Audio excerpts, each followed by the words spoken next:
both just ejected from outside the door of Governor Janet Mills, the governor of Maine, Democratic governor. Representative Rudnicki has been knocking on her door for months and months, periodically, and never gets called back. That just happened again on camera. They took her name again. They're probably not going to call her back. Made no pretense of saying, we'll schedule you, we'll get back to you, nothing. Like completely ignoring someone she is being paid by the taxpayers to talk to. And then I said, I'm a journalist, well, it's on camera, and the chief of staff was summoned, and you saw on camera that he yelled at me, and I was ushered out of the building, and I was asking... Thank you for calling the office of Governor Janet Mills. So now I'm if you have calling questions him. about visiting Maine, including quarantine and testing requirements, please visit maine.gov. So the question is, can journalists even talk to legislators or the governor anymore? I've never been treated that way in the West as a journalist, only in closed societies.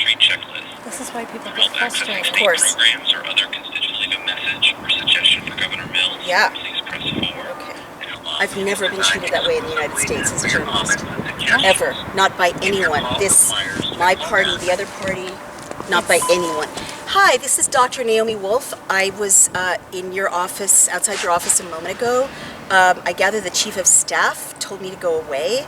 I wanted to ask why Representative Rudnicki has been knocking on Governor Mills' door for months and months without any response, and when the State House will reopen, and what the metrics are for reopening Maine, since there seems to be no pandemic in Maine. I was told to call the communications office, so yes, I'm formally calling the communications office to get an interview. I'm standing right outside. You can let me back in. You can text me, you can phone me, you can wave to me. I'm wearing a red sweater, and yeah, I'll be here tonight at 6 o'clock outside. There's a rally. You can come talk to me then, or I'll be at the Senator Inn tomorrow. You can talk to me then. I'll come for lunch, I'll come for breakfast, I'll meet in the parking lot. I'll do anything I can do to have a direct communication with Governor Mills or a spokesperson for her to find out why the citizens of Maine can't come into their own state house, and why a representative they've elected can't talk to the governor, and why a journalist now can't talk to the governor or anyone representing the governor. Thank you so much. And I write for Daily Clout. I co-founded it, and it reaches about 30 million Twitter impressions a month and about 250,000 followers. Thank you. All right, we've got to go.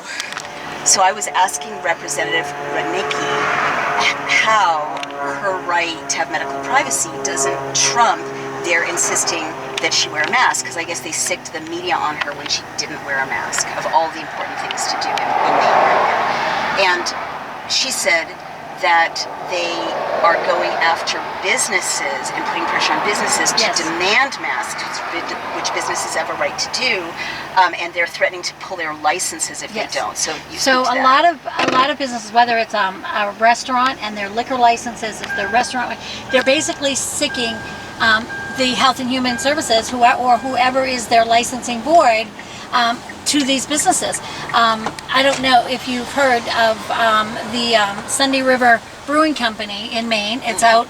It's in. Oh, I may have. It's out in the Bethel area. Rick Savage, he's been on Tucker Carlson a few times. They shut him down, and they've shut him down more than once, and took his license because he wasn't following all their rules and their mandates. So they come in, and because you're not following the governor's rules, we're going to cite you. And if they cite you and they fine you and they come after you and they're fining people.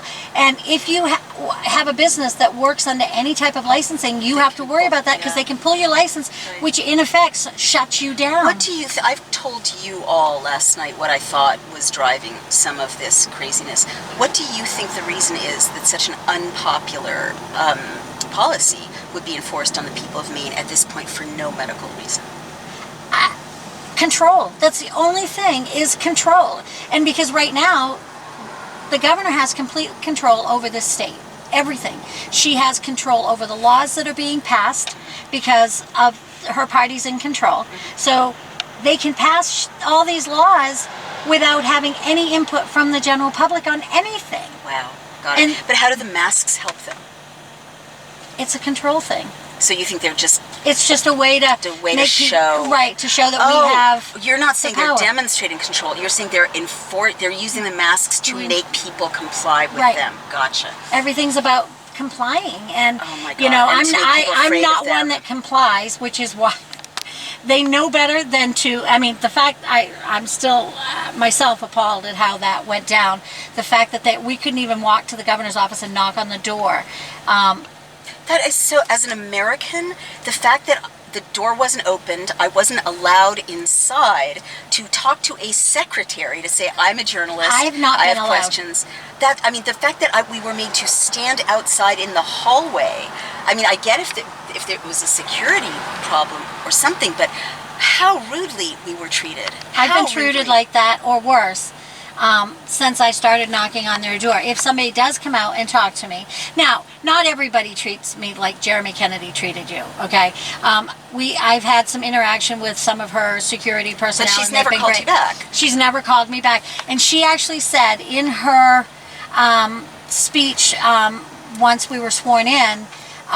She did in her speech that she has an open door policy. Did that look Wow. like an open door policy to you? No, indeed. And it hasn't been in the last year that I've been trying to knock on her door. Well, thank you so much, Representative Rudnicki, for really standing up for the people Thank in you. the towns that you're representing. And thank you so much for talking to us and taking us into the State House. And I hope better days are ahead. We'll see you tonight. Thank you. I hope. Take care. Oh, you will. Thank you.